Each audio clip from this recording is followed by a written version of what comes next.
कहते हैं रोटी के बिना इंसान 4 हफ्ते जी सकता है, पानी के बिना 4 दिन और हवा के बिना शायद 4 मिनट,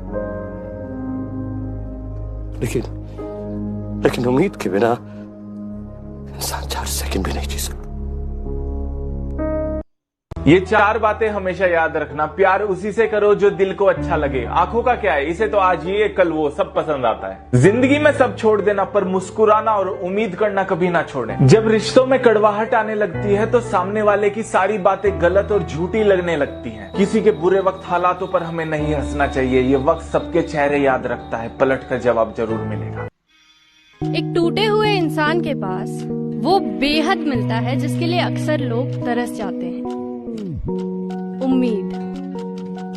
उम्मीद मिलना बहुत आसान है, मगर उम्मीद रखना शायद सबसे मुश्किल। मेरा दिल जब पहली दफा टूटा था, मुझे आज भी याद है, मुझे ऐसा लगा था कि मानो मैंने अपना सब कुछ खो दिया हो, कि मानो वो एक इंसान, वो ख्वाब, वो वक्त या वो एक लम्हा जो बेहद खूबसूरत था, जो मुझे कभी ना वापस आने के लिए छोड़ गया, वही मेरा आखिरी था।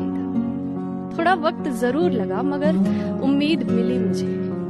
सारी रात एक खिड़की के पास बैठकर अश्कों में लिपटी शिकायतों का ढेर लगा दिया और सुबह होने पर आफताब की पहली झलक पर बस एक ख्याल आया कि अगर ये कम वक्त हर शाम ढलने के बावजूद भी उतने ही उजाले, उतने ही जुनून के साथ वापस लौटकर आ सकता है तो मैं क्यों नहीं।